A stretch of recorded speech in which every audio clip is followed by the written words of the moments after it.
Welcome to the Golden State Media Concepts College Football Podcast, your ticket to all things college football. Are you looking to get your college football fix? Looking to get the latest news on your favorite school's team? Join us as we talk college football from the national championship to college rivalries to bowl games to the Heisman Trophy to which conference is the best. We've got you covered for the Big Ten, SEC, Big 12, Pac-12, ACC, and everything in between.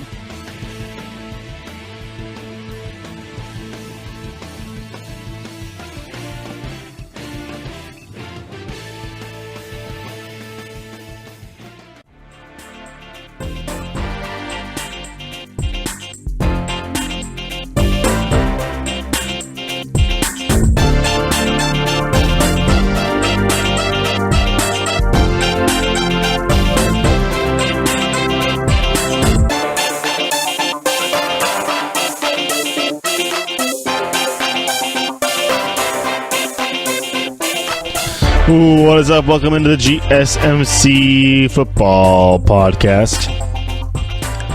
It is a Friday, and I am Tom Dougherty, which means this is a college football edition of the GSMC Football Podcast. And today, we're just going to be going over some stuff that I know it's off season. It's summertime. June 1st, we're getting into the dog days of summer. Well, not, I guess, is that August? I don't know. For me, it's almost dog days of summer because we're without football. We're within 90 days, close between 190 days to the football season to start, which is always nice. I'm counting down every morning, just like peeling another piece of paper off. It's like 91, 90, 89. So close, yet so far. But we're here. We're talking college football, and we're going to be talking about a couple different things regarding schedules. I know I've been going over schedules a lot, but I like to give my 2 cents on schedules and tough stretches in schedules and how this is really weirdly sometimes mapped out for these teams. And if you look at certain teams and what years they faltered and what years they were able to make steps forward, look at their schedules. Look at their schedules. That's a big deal. And what the College Football Playoff Committee takes into account, also a big deal on how their seasons is going to fare in general. Wisconsin last year, 12-0. Look at their schedule. Where was it? Where was a tough game? Where was it? Where was a tough game? So, go answer that one for me. All right. We're going to run in first. I do want to talk about some quarterback battles as they heat up. One of the more intriguing ones is going to be at Stanford, as they will be running out about 3 guys. It becomes one of the more interesting quarterback races. And actually, we're going to start with that in this first segment. I haven't really decided how we're going to split everything up today, but we'll fill an hour of radio here of talk on this GSMC baseball podcast. But obviously, the top quarterback battles. Obviously, we have Jalen Hurts and Tua Tagovailoa. We got a vote out on ESPN talking about that. Obviously, it's coming big. Obviously, we got Kelly Bryant and Trevor Lawrence. That one, it looks like it's going to be Kelly Bryant due to the fact that he's been made the number one starter on the jump start. You got 3 guys down at Florida who all can vie for a job. You got 2 guys, obviously, with DeAndre Francois, still not cementing his spot into the starting spot there at Florida State. James Blackman is right there as well. At Georgia, I don't think Justin Fields is really going to do much to try, and I think Jake Fromm's got that one in the bag pretty much. But you got Jake Fromm and Justin Fields as an option there. In Michigan, at LSU, you got about 4 guys who could all make a case for it. Miles Brennan, Lowell Nakarsey, Justin McMillan, Joe Burrow just transferred there from Ohio State. So, I think he might be the front runner already in there. Also at Nebraska, you got some question marks as well there with a couple different, or actually more like 4 different quarterbacks who could be making moves. Also, there's 2 guys down at in Columbus as well who will be making some moves as well. You guys got question marks at places like Oklahoma, places like Stanford. Like I was talking before, Tennessee has question marks. I mean, Texas has question marks on who is going to be Texas A&M. All these contenders at USC, UCLA all lost quarterback. I mean, obviously a couple of those schools I just said lost big quarterbacks. USC, UCLA, Oklahoma all lost their quarterback to the draft. I mean, one team you didn't see on there was Oklahoma State, which is interesting because they did lose their quarterback as well. Might have a better heir apparent, I guess. Texas A&M also trying to decide what they want to do with Kyler Murray now going over to Oklahoma. But I think the best one that I was saying at the beginning is that Stanford one. Obviously, the fact that you had 2 injuries allow for a walk-on to come in and show out and show up and do well and play really exceptional football. And over the spring practice, obviously it's still spring practice. It's not like he's playing against USC or Notre Dame or something like that, a big game that Stanford has every year. But Jack Richardson came out and he earned himself a scholarship. He got himself a free ride to Stanford. I mean, honestly, if you get into Stanford and you need a free ride, you'll give you one. But he got a football scholarship, and that's got to feel pretty good for that kid, as he was a walk-on there and showed up and showed out at the spring ball when nobody else really could. I mean, they had nobody else throw the football. They had to get a quarterback coach out there to throw passes to the receivers. But no, they got Jack Richardson, as he has now inserted himself into now a 3-man race for the starting position at Stanford. Going back and looking at that, the little comparisons you can make to all those guys and who has the edge. You can think about the fact that KJ Costello has a little bit more of an edge because of the fact that he started more games last year. Davis Mills hasn't really seen much action, meaningful action, at least at all. Obviously, Jack Richardson being that walk-on haven't been seeing him much either. But the fact that he was able to impress as much as he did over spring and come in, I don't want to say he came in cold, but I mean he came in pretty cold and was able to play that well is pretty inspiring there. Obviously, when you have to have this kind of competition because of injury, it's never a good thing. It's never something that you really are happy about. But there's definitely a school that could use some competition and could use, some direction. Obviously, at Stanford, they kind of have been treading water, I want to say. They had Andrew Luck. They got really close. They had Jim Harbaugh. Got really close to pushing into the top echelon of this college football playoff and everything. Obviously, Washington beat them there. They couldn't even get into the playoff before Washington did. But this is really interesting, the fact that you have a guy like Bryce Love and you want to have a quarterback with him to allow him to do what he can do. Obviously, you can have Bryce. You know what? Just let Bryce Love run wildcat every time. He can throw the ball with you, right? He can pull a Booby Miles, and he can pass. Booby Miles from Friday Night Lights. That's Bryce Love, right? No. They need a quarterback. They need a guy like KJ Costello who at least can manage the game and create situations for Bryce Love to exploit and to start running wild, because that's, I think, what's going to be a key for Stanford this season is getting Bryce Love loose as much as possible. All right, yeah. That'll do it for Stanford. Actually, I mean, these first 2 segments I'll probably just go through these quarterback battles from team to team. Kind of, I know at Florida, with their new coach, they have some question marks. They have a bunch of different guys, I think, who could be vying for that job. Felipe Franks is the returning starter there for the Gators. But, I mean, it's going to come down to who Dan Mullen likes the most. I mean, whether it was Franks who really showed out during the spring practice. Obviously, you got Emory Jones and Kyle Trask are your other options there. But, I mean, it looks like that... with the edge, Franks has the decision on with game experience. I mean, I guess it looks like that Franks may be the guy he's decided already at starter in his head, but it looks like that still Trask and Jones could cut into his lead, or they could make it a bit of a question. At least give the coach something to think about over the offseason a little bit coming into the season. It's not a foregone conclusion. It's definitely a good percentage chance that Franks will end up being the guy there in Florida. But there's definitely some competition. What are we talking about? Competition. It's heating up. I mean, these are guys who are highly touted players out of high school, and they're going to Florida, and that's why you're seeing Jalen Hurts might want to transfer if he doesn't get to start. You saw Tua Tagovailoa say he was going to transfer. He didn't play in that Georgia game, which is actually kind of a bold statement, honestly. Not being the starter, banking on your coach for putting you in, banking on the guy ahead of you. What if Jalen Hurts was amazing in that game? What if he was just absolutely amazing? There was no reason to take him out. Tua didn't need to start because Jalen was great. He's going to leave. Bye. Because obviously that means Jalen Hurts is going to start this year. Tua wanted to start as a sophomore. I mean, if it's that in your head that you need to start your college as a sophomore, so be it. I mean, whatever. In Florida, I don't think it's really that much of an issue. You have a guy, Felipe Franks, but the other two guys obviously putting some pressure on them. At Clemson, we talked about that a lot. We did a whole segment on it, I think, on Monday.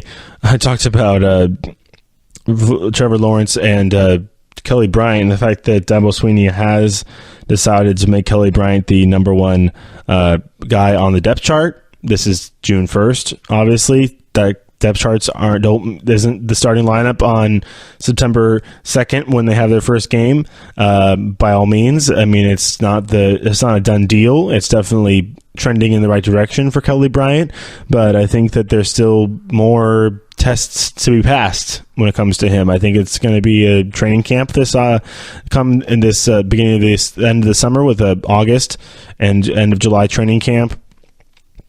If Kelly Bryant comes in a little more aloof or a little more slouchy, I think that he's got this is a competition that actually is going to help him, I think, in the long run. It's going to sharpen him. It's going to get him in a position where he can prove himself, basically. That's what he's going to be doing because Trevor Lawrence is a freshman. The guy came in early. He just graduated high school in December. He came in early, played spring ball because that's what you can do now these days. I mean, that's actually not even that early compared to other guys like J.D. Daniels who came in a whole year early, but whatsoever. Trevor Lawrence should be graduating high school like today. If he didn't graduate in December, obviously. But then he would be coming in the fall, and that's not what highly touted recruits don't do that anymore. They graduate early and they go play spring ball with their team. I mean, and get talked about as maybe even starting their freshman year. I mean, that's how you start your freshman year, honestly.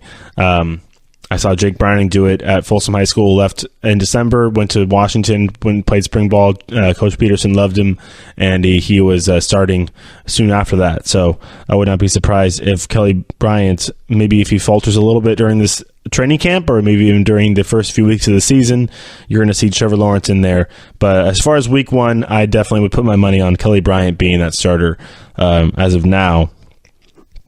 At least, I mean, because if spring practice didn't do enough to get Trevor Lawrence into the starting position, I don't know what will, because I think Kelly Bryant just knows the offense too much. He's the veteran guy as far as the veterans in college can be, but that's what he's got to do, and that's what I think is going to be the decision from Dabo Swinney come this fall or come late summer. As far as Florida State goes, I just want to last team before we take a quick break here, and I'll come back with a couple more teams.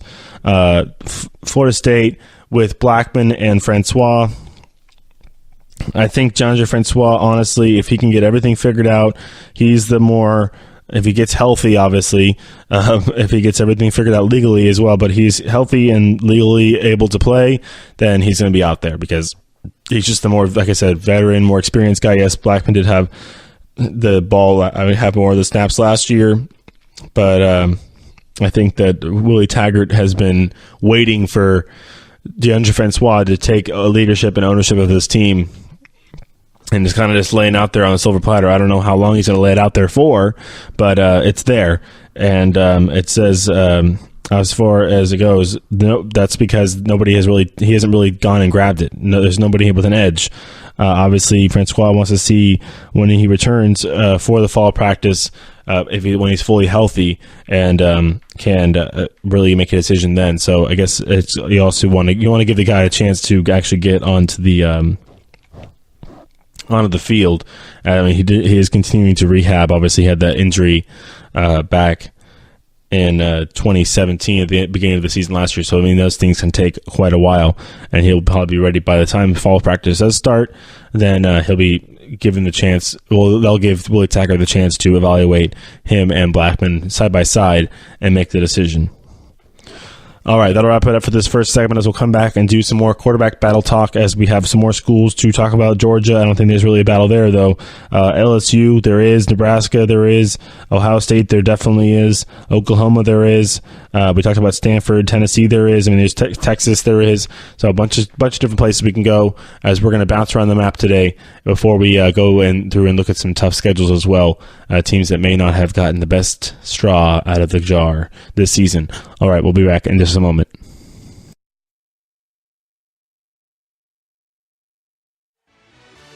Are you looking for help for your fantasy football team? Check out the GSMC Fantasy Football Podcast. Get today's best advice on who to start, who to sit, even who you should draft. From sleeper picks to red-hot lineups, they got it all covered for you. That's gsmcpodcast.com/fantasy-football-podcast. We'll cover traditional leagues, dynasty, PPR, even IDP leagues. When you need fantasy help, there's just one show to hit up. Don't forget to like them on Facebook and follow them on Twitter. Visit gsmcpodcast.com for more info.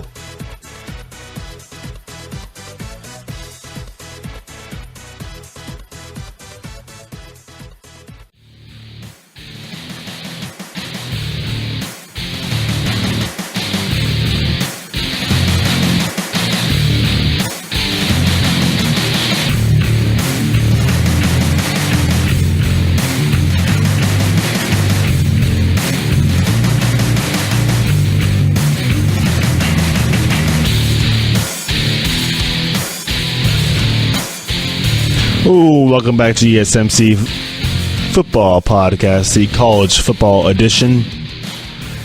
As we're back here on this second segment of the day today, here talking about quarterback battles as they have heated up. We have gotten more of a clear look on how everybody's health is looking and everybody's coming off of spring ball and everything going into the summer. Obviously, fall practice is going to be a big deal for all of these teams that have still not decided on their quarterback. Obviously, it's got to be a great little problem to have is when you have too many quarterbacks that are playing well, or maybe the bad problem is when you have nobody playing well and you can't decide which one's the lesser of two evils or something like that, or you already have a quarterback.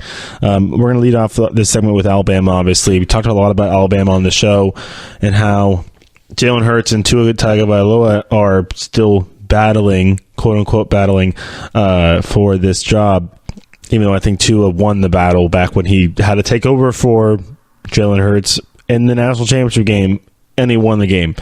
And that's the thing, is the fact that he was able to come in and do his cold, and it's pretty awesome, obviously. The fact that he did that really moves it into Tua's favor. It really gives the edge to him. And I think it also showed that he can get rid of the ball better. I mean, he can get the ball downfield more. He can run the offense a little better. He's still mobile enough to be elusive in the pocket or work outside the pocket, throw as well on the run. I mean, I think he's just got more intangibles than Jalen Hurts does in general.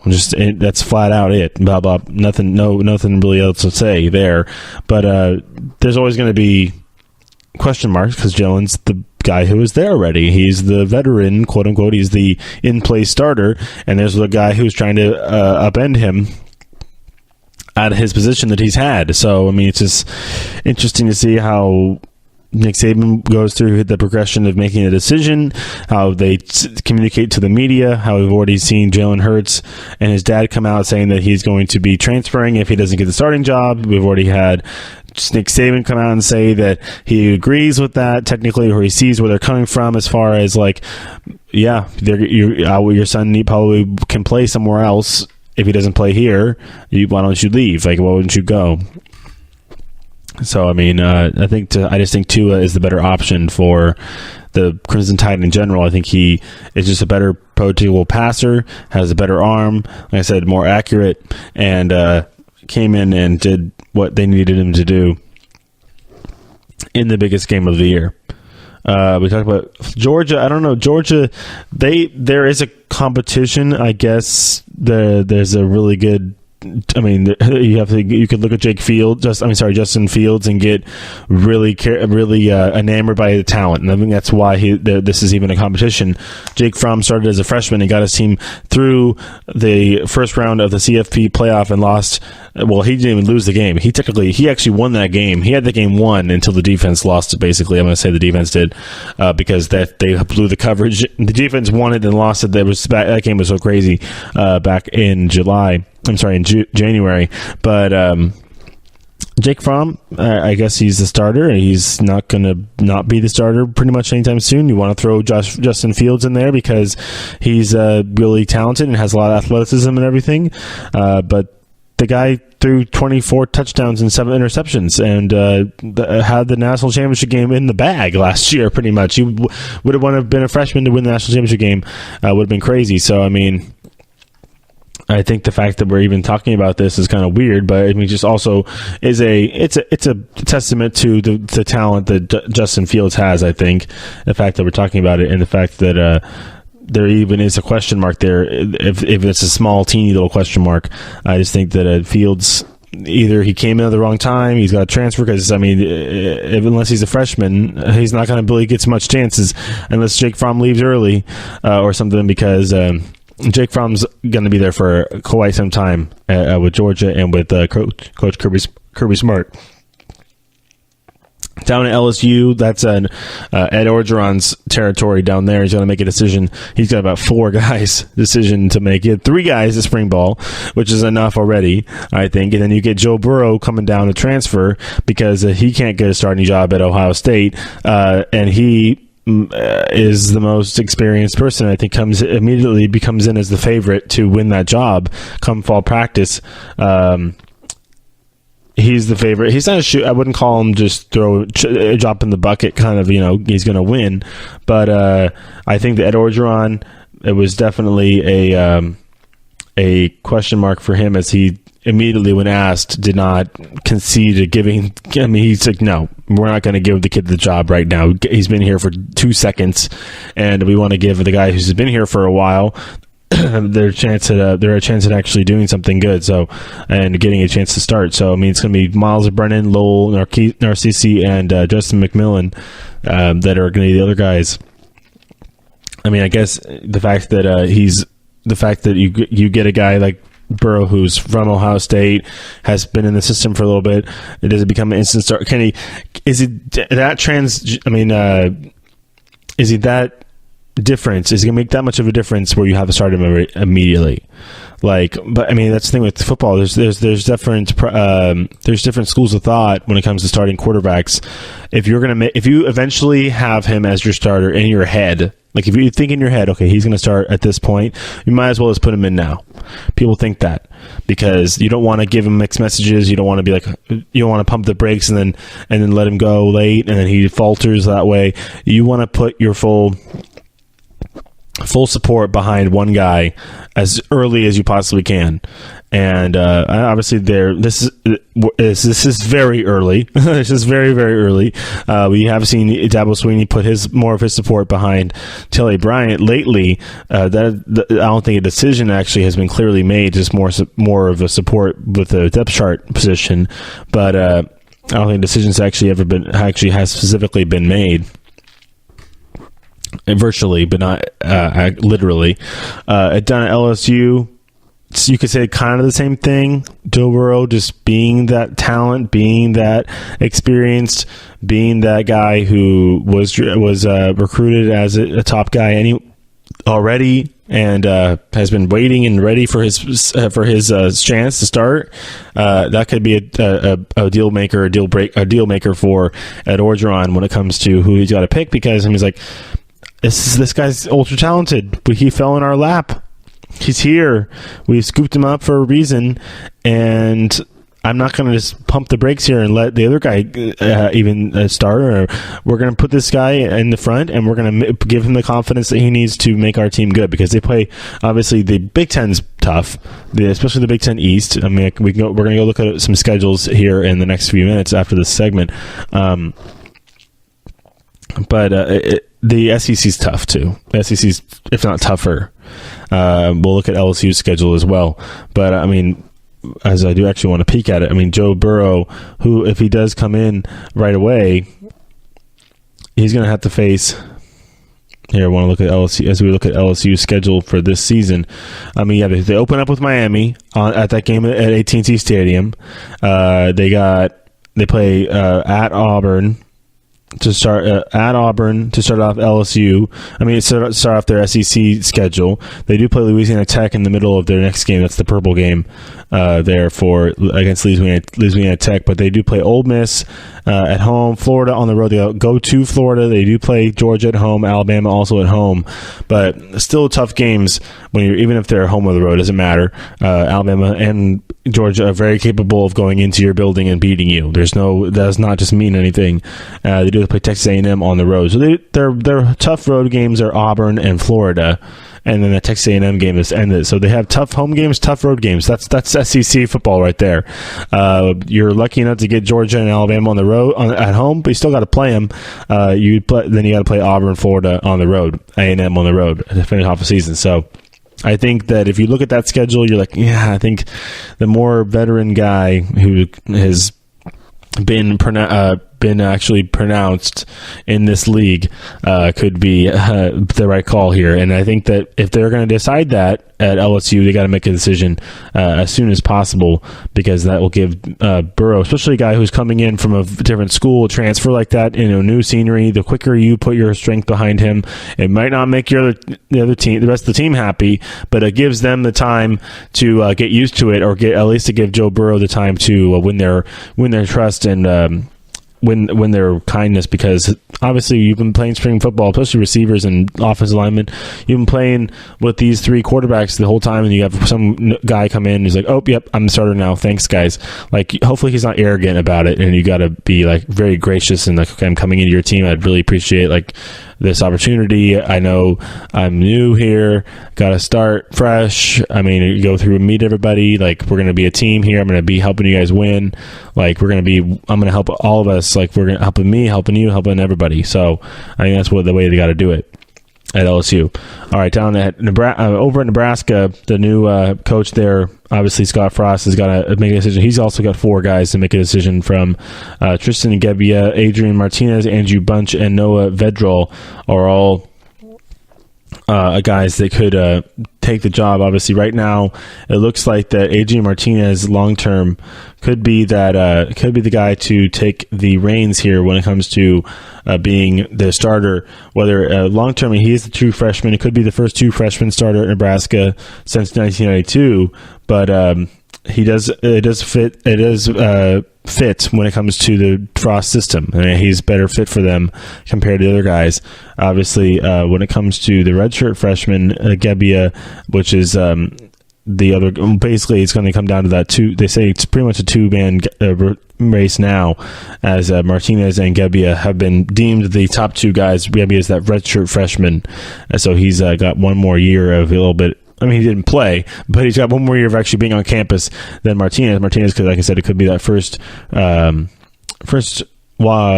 true freshman to come in and play for Nebraska since 1992. At Ohio State, I think it's Dwayne Haskins' job to take and to lose. Tate Martell is there as well. Obviously, Joe Burrow leaves at Ohio State, but the 2 guys. I mean, Joe Burrow's got 2 years of eligibility. He can go play and have fun in down LSU, but definitely opens it up for competition there in Columbus. But it looks like Dwayne Haskins is going to be the guy. Not really a doubt. He's been seen as a Heisman Trophy candidate. He's been a guy who's come in garbage time and even showed out in garbage time of games where they're already decided he's thrown for 565 yards, 4 touchdowns. Did come in a win against Michigan when J.T. Barrett got hurt. He come back and beat Michigan from being down. So he's got some experience. He's got big game experience. He's got grit to come back in a tough game against your bitter rival. So, I mean, just that right there might give you the chance, give you a major step up on the guy behind you. I mean, it's unfortunate for Martell, but looks like Haskins is going to be the guy there at Ohio State. At Oklahoma, Kyler Murray's playing baseball still, like I'm saying. He's playing center field, batting fourth. They also have and Austin Kendall, who's there as well. But I think Kyler Murray is the odds-on favorite to still play, as obviously he has a decision to make, because he'll likely get drafted into Major League Baseball. There's no restrictions, nothing involved there for baseball. You can take a player out of high school if you'd like, but he'll likely get drafted in these coming weeks when the MLB draft happens, and regarding what he decides to do with that will decide his future at Oklahoma as well. All right, that'll wrap up the show. Not the show. We got 30 more minutes to go. That'll wrap up the segment. As we're halfway through this college football show, we're going to come back and look at some tough schedules. So we have some tough stretches as well.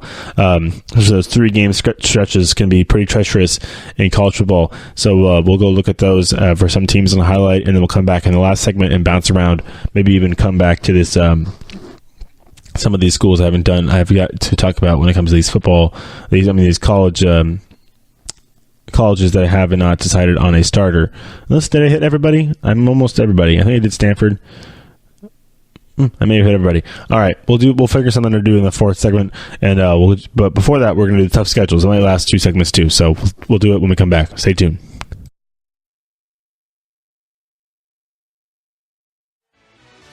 Check out the show that's built on the MMA. From the UFC to extreme cage fighting, they got the fights covered. Check out the GSMC MMA Podcast. Get the latest news on past or upcoming fights. Join us as we talk to and about some of the biggest names in the MMA, past, present, and future. When it's the fight game, there's just one show to check out. GSMCpodcast.com/MMA-podcast. Don't forget to like them on Facebook and follow them on Twitter. Visit GSMCpodcast.com for more info.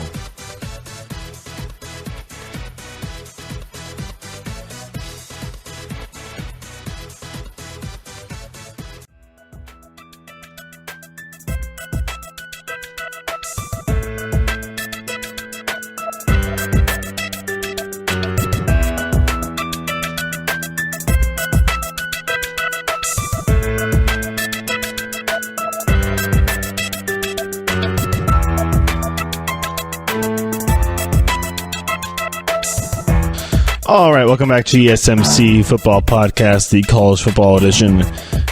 Third segment of the day today here, as we are going to look at some tough schedules.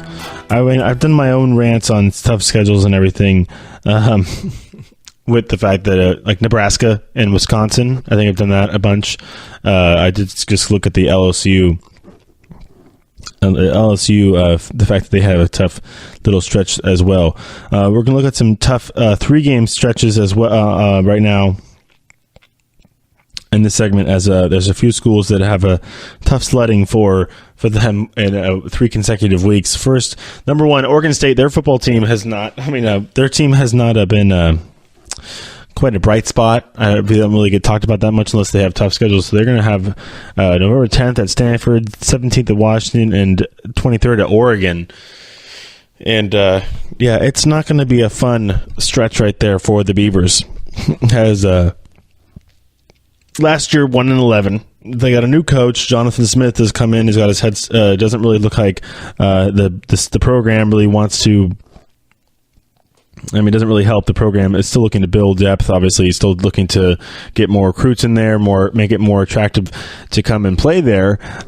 Whether it's just getting too baseball popular, or people think that the team is not very good, so they want to come play there. But whatever it may be, it's going to take some work, obviously, to get that up. And this 3-game stretch isn't really going to help that much, as that's going to be a toughie right there. You got 3 top 10 teams. Right, there are top 25 teams at least, right there with Stanford, Washington, and Oregon in consecutive weekends, which is going to be rough. Another one is Oklahoma State. They got to do Oklahoma. I think I've talked about their schedule a lot, and I did note this. This was a tough stretch in one of my other shows. Oklahoma, Virginia, West Virginia, and TCU is the 1-2-3 punch right there through the Big 12 for the Cowboys. And these guys, they were a team that didn't really have this last year. Obviously, they didn't really have a stretch that was under 500. They lost games kind of sporadically through the season, ended up 10-3.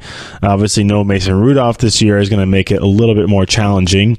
Whoever comes in, it's going to be the next guy, Oklahoma State. Obviously, there's not going to be a competition, or we would be seeing about it in my last show, or my last segment that was at least. But right now, it looks like that the toughest one, it probably will be that game against West Virginia. It will be at home, though. We'll be in Stillwater. Will Greer comes to town with that supposedly supposed to be a much more higher powered offense for the Mountaineers this season, as they said they're going to be coming into Norman on November 17th. That's going to be November 10th at Oklahoma. This is the Cowboys. Oklahoma State Cowboys will be at Oklahoma on November 10th. They'll be hosting that West Virginia team with Will Greer, and they're going to go at TCU, which is still got Kenny Hill and still got some weapons on the outside there. The Horned Frogs are no slouch as they look to get back into the top 25 as well. When it comes to, back in the top 15, they're top 20 right now. They're number 20 in these rankings. With Gary Patterson, looks like that they can reload every season, and when they get to play at home, they are very good. And usually those games, I think was that game like what 45-50 last year or something like that. I could look up the score, but it looks like that they can definitely do well, as they did win last year in Stillwater when the Cowboys were actually ranked up in the top 10. So not too shabby there, but Oklahoma State got their work cut out for them in those 3 weeks. Not to mention they had to play some other tough teams as well throughout their whole schedule. They pack 3 tough ones right in next to each other. That's the whole point of this segment, isn't it? Tennessee has a little toughie too. Tennessee, I don't think much of expected of them after that whole coaching fiasco happened over this offseason. Finally, they get somebody in there that hopefully can turn this program around to back where it was with Coach Former. But it looks like that this is going to be a tough season to do that. Look at this. They have back-to-back games at Auburn and then back at home against Alabama. Then they have to go to South Carolina. So, your one home reprieve is against Alabama. So you're going to be on the road in Alabama at Auburn. Fortunately for some of these teams, when you're playing in conference, the travel isn't that far. Everything's pretty close. But you're going to be at Auburn. Then you go back home just to play another Alabama team. But it's the Crimson Tide.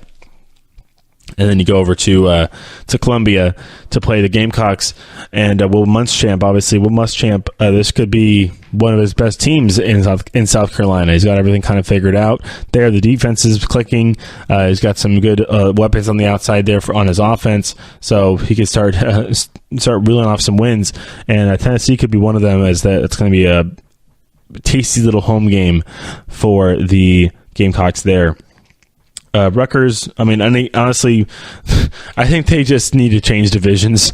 If anything, put Wisconsin over in the Big Ten East. Let them see how it is. Rutgers, they have this is just not even fair almost. They're going to play Michigan November 10th, Penn State November 17th, and they have to go at Michigan State after that. So they at least get 2 of them are at home, but those are going to be 2 probably embarrassing home losses. And then they're going to go to Michigan State, which is not a close. That's one where that's going to be Rutgers. They're in New Jersey, and to go New Jersey to Michigan, that's not close. So to East Lansing, and when it's probably November 24th in the snow, likely. That's going to be, and that's like Thanksgiving weekend. So you're going to be like all ready for a break and everything. It's like, oh no. We just finished our 2 tough game slate. You probably get blasted by Michigan, get blasted by Penn State, and then you got to play Michigan State, which is probably the most complete team out of any of those. There's different things about it. I guess Penn State has Trace McSorley still. They lose their running back, but Michigan has Shea Patterson. I love Michigan State, though, this season. I think they're going to be good. Very good this season as well. We obviously look at the top 25 and see that they're all there, all 3 teams, but they did win a bunch of games last year as well, combining for 29 wins, all 3 of those teams last season. So Rutgers, good luck in that stretch. We'll be thinking about you come November, as I think the month of November in general As all of these are tough November stretches, really. Well, one of them is October, but all of these are pretty much tough November stretches. These ones are going through. Next up, actually, West Virginia has one of these little stretches. Obviously, we talked about them in the Oklahoma State one at least. They play the same kind of little round robin that the Cowboys play. The Mountaineers will be at home against TCU, then they go at Oklahoma State, which we just talked about, and then they go back home to play Oklahoma. So that's kind of the same little 3-4 team shuffle that we were talking about over on the other side, where now Will Grier in that offense are going to have to. I mean, the thing is, it's all about offense in the Big 12. I'm not thinking about defense, about any of these teams in defense, really. The Big 12 is about shooting each other out. I mean, it's called getting the ball down the field quickly, and I think Will Grier is going to be the guy to do that. And I think they could win all those games. They'll be tough because the two of them are at home, right? Yeah, so the bookend, the two on the outside, the sandwich in that road game at Oklahoma State, that could be they've went in there. I mean, they've been in there, and they can get a win there too. So I mean, if they can get the offense figured out the way they want and score, I think the really big game that's going to be tested is TCU, maybe with Kenny Hill. But also going to be at home. Gary Patterson, like I said, can reload, can win on the road, very good at doing that. But I mean, if you're West Virginia and you think you can really make a stand this season with this roster that you have, and the fact that Baker Mayfield's gone, Mason Rudolph's gone, Kyler Murray's still young, might be go play baseball. Kenny Hill's had some issues over his career. You have the most polished quarterback in the conference. You should probably win like a lot of games, and this is going to be a big stretch, and if they can get all three of those games, they could be well on their way to having a strong strength of schedule and strong FPI or SOR, when it comes to the college football playoff, and could be seeing themselves being ranked up in the top, at least top 5, top 10, at least, but it could be top 5. You never know. With West Virginia be a sneaky pick to win that conference. Actually, in general. There's no real front runner right now. Obviously, you got to love what Lincoln Riley can do there at Oklahoma, but he doesn't even know if Kyler Murray wants to play football. That's a problem. I think he wants to play football, but if some team, if the Yankees draft Kyler Murray and slide a nice little $1.25 million check or whatever it might be, depending on what round he gets drafted in. But I mean, if you're a baseball team and you see a talent like him, Kyler Murray that is, and you want to be able to lure him away from college football, then you probably slide a little bit more. You put a little bit extra in that check and you slide it across to his family. Say, hey, okay, Murray family, what do you want to do?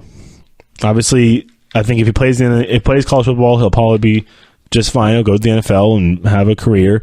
Obviously, injuries are always an issue, but I mean, get paid now. Right now, was he 18, 19 years old? Go play some rookie ball. Go have some fun around the country and play minor league baseball, and you'll be up quickly because that's how talented you are in either sport. So, I mean, that's going to be the decision he's got to make.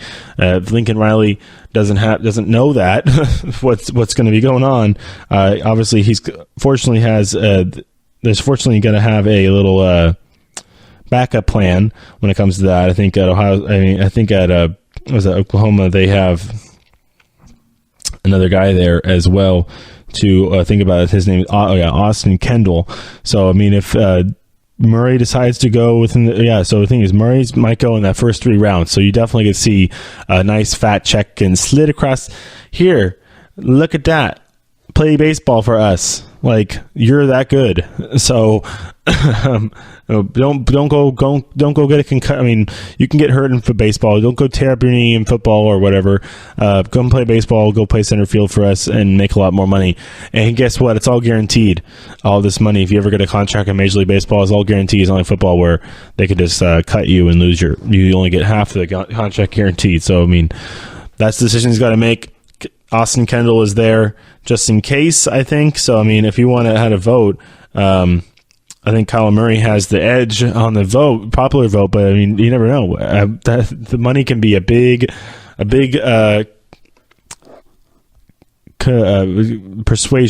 persuasive factor. obviously. And when you're sitting in front of your family, like, okay, I don't know about his upbringing. Obviously, he went to a big private. I mean, I don't think private, but he went to a big high school. Went to Allen High School in Texas. Played at the big stadium there.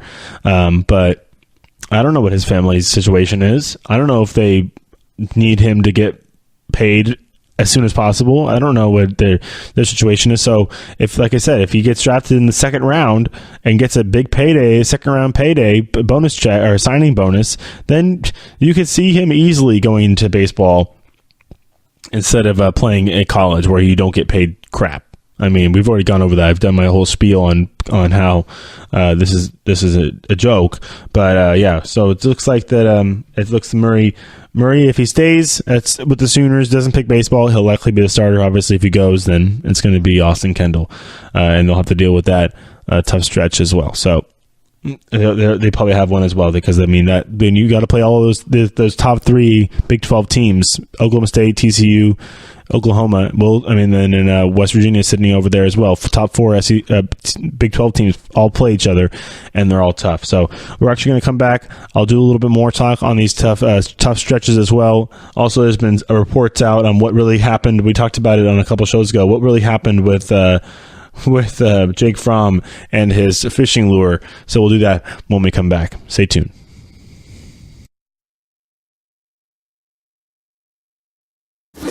Check out the show built around the women of MMA. From the UFC to the extreme cage fighting, we got the fights covered. Listen. It's the Golden State Media Concepts Women's MMA Podcast. The latest news of upcoming fights, discussions of previous matches. Join us as we talk to and about the biggest names in women's mixed martial arts, past, present, and future. When it's the women's fight game, you know where to listen to. The Golden State Media Concepts Women's MMA Podcast.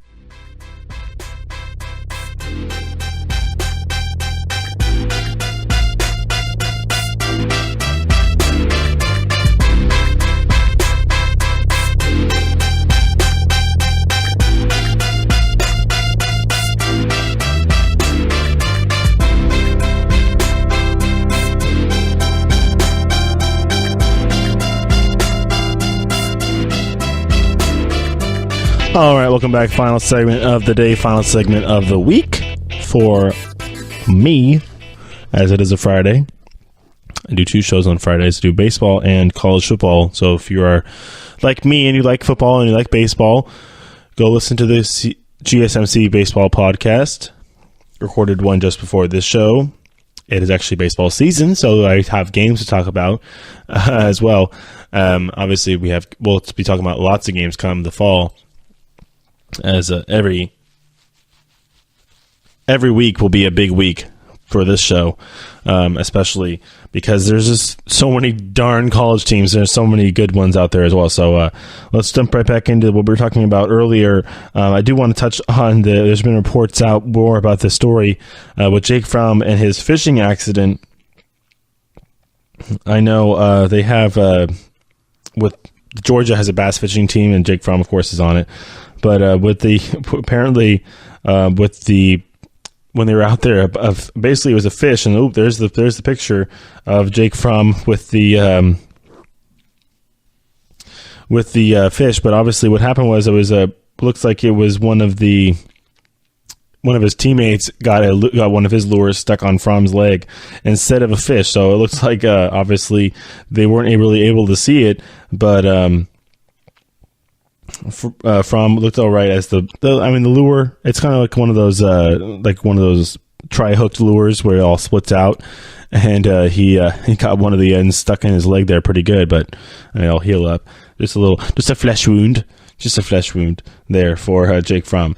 All right. Actually, also in this final segment, I did want to kind of go over. I know we talked about some of the strengths for each team in the top 25, what makes them so dominant. There also is some question marks that I do want to touch on, at least for the top 5 teams. in the nation, as we're going to go through maybe the top 10 if we get through. We have 10 minutes here, so we'll do a minute on each. I do want to talk about the fact, Alabama and Clemson, actually, we'll kind of lump them together. Both of them have had secondary issues. They have, their defenses are great, obviously, but it's mostly based off the front seven. Obviously, we've seen Alabama have some strength in the secondary with some of their guys, DBs going to the NFL. We had Minka Fitzpatrick go to the NFL. We've had Clinton Dix go to the NFL. That was a while back, but Clemson, you haven't really seen anybody of note, a more defensive lineman. That's Alabama. I think they'll be fine. You can, with the schemes that Nick Saban runs on defense, it's not really going to be a big problem. But they do have a new position coach, Carl Scott, who will be the new DBs coach this season. Clemson, it's been a problem. I think that's what got them in trouble against Alabama. Their secondary was a little lax. They weren't able to really clamp down on any receiver, Calvin Ridley or otherwise. I think that if you let Jalen Hurts run up that kind of score on you, then you're going to have an issue. Obviously, the running game wasn't. With that front seven, you got to take care of the running game. So I think when you're going to force Alabama to be one-dimensional with passing, you think you're going to be fine. But if the secondary doesn't really come in and do much, then it will be an issue. So it looks like it's still a question mark coming into the season for both teams. As at Clemson, obviously, with the secondary, they do have some guys. Trayvon Mullen is making strides, but they're going to need more as they have some guys. Mark Fields and A.J. Terrell are also guys coming back. They're going to need to step it up this season. They have some true freshmen coming in as well that could be getting their chance to show out during fall practice. That's Mario Goodrich and Kyler McMichael, all these names that we could be hearing in the future here up in the NFL as well, or even during playing on Saturdays, day-to-day making plays. So Clemson and Alabama, two dominant teams, but two teams that have really focused on their front seven, which is, line play, like offensive line, defensive line play in college is paramount. It's paramount in the NFL too. Really, if you look at, it's really interesting looking at just games. If you just watch the offensive line and defensive line, you can almost tell who is going to be winning or who should win at least. Sometimes there's fluky stuff that happens, but with the defensive line, offensive line dominance, if you're dominating on either side of the ball, you're going to have a good chance to win that game. If your line is dominating on both sides of the ball, offense and defense, then you are going to blow somebody out likely because they're not going to be able to do much. All right.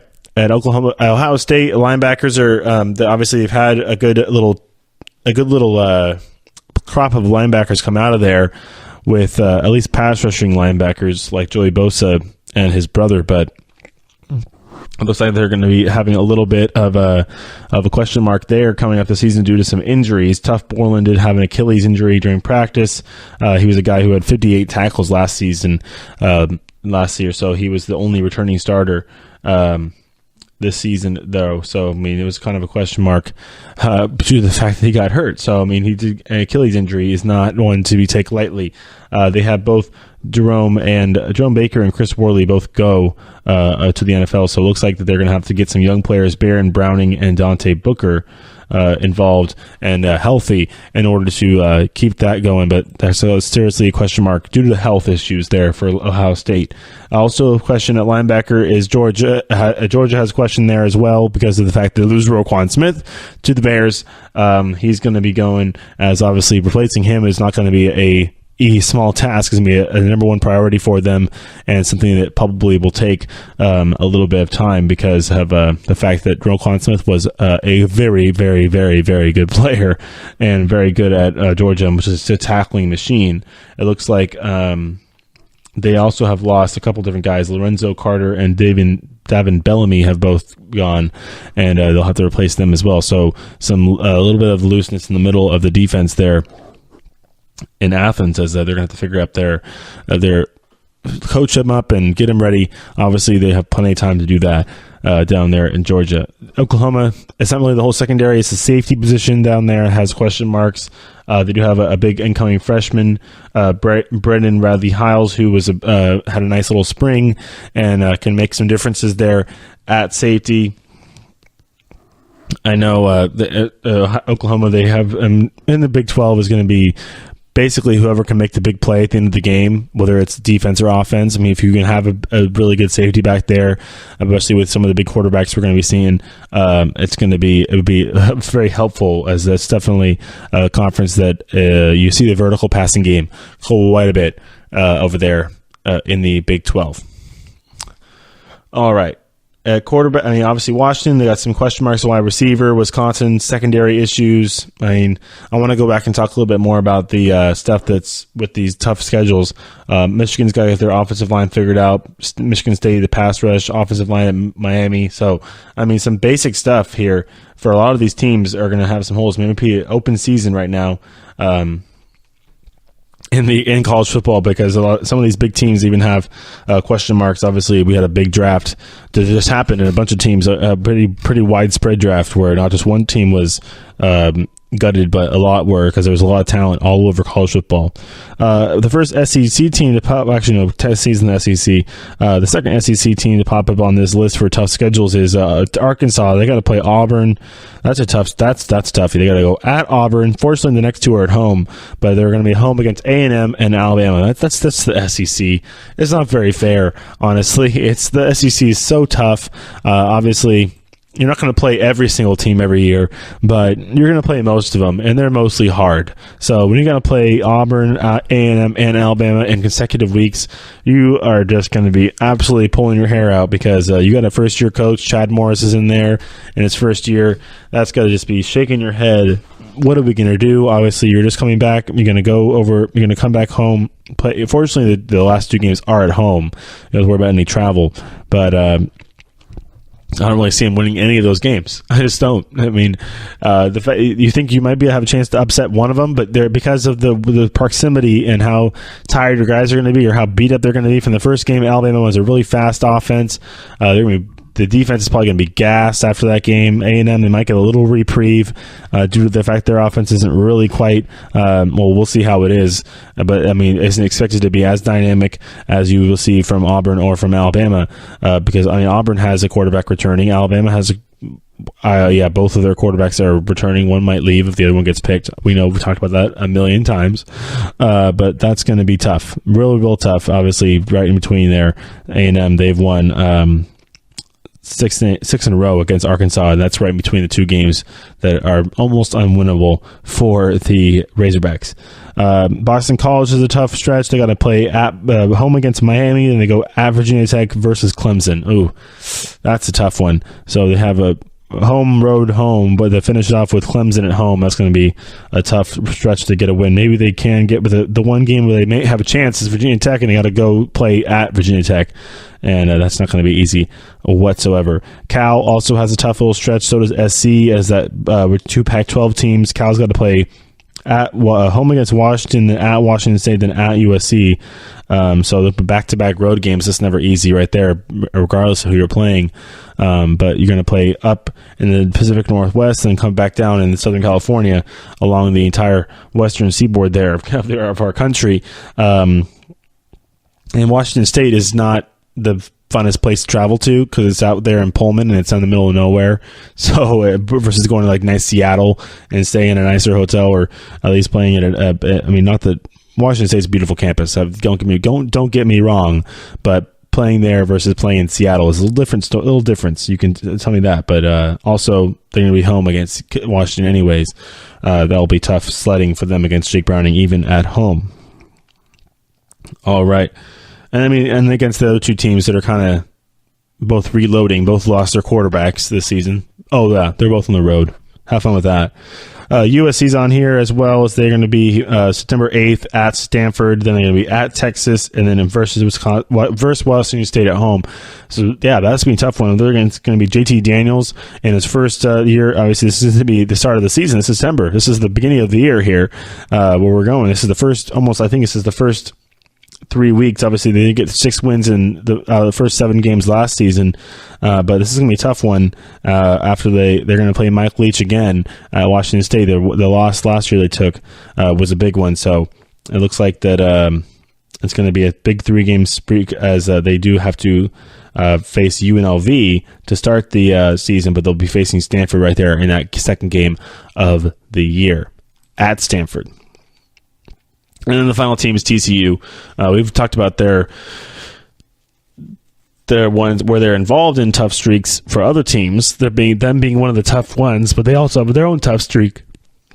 Also start the season. One is against Ohio State. That game is at Texas. That game is at Dallas Cowboys Stadium. September 15th, Ohio State. TCU, that'll be a fun one. Then they have to go to Austin to play Texas, and then at home against Iowa State. So that Iowa State game could be an easy trap game for them as they can get caught up after those two tough road games. I mean, I wouldn't call the first one really a road game. You're playing in Arlington, which is literally 10-15 minutes from your campus, but still a road game. It's not in your home stadium, it's in the other stadium, and you're going to have a bunch of Ohio State fans there as well. All right, that'll wrap it up for the show today, as we have done a bunch of stuff. We talked about tough schedules, we talked about the quarterback battles around the country, we talked about some of the other schools that are having issues and even in the top 10, there's issues, holes in certain factions of your team. So we'll be back after the weekend on Monday to do more talk on college football, the newest stories and updates for you, as always, here as well. There'll be a baseball show as well, so be sure to tune into that. If you like baseball, it's baseball season. So but we'll be back more college football talk on Monday. Everybody have a good weekend. Talk to you later. Bye.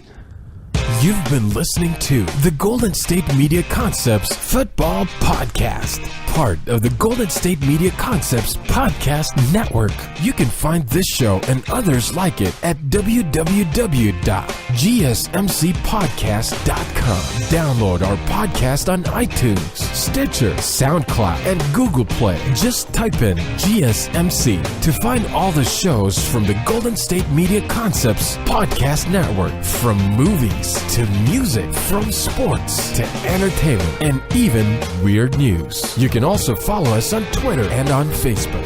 Thank you, and we hope you have enjoyed today's program.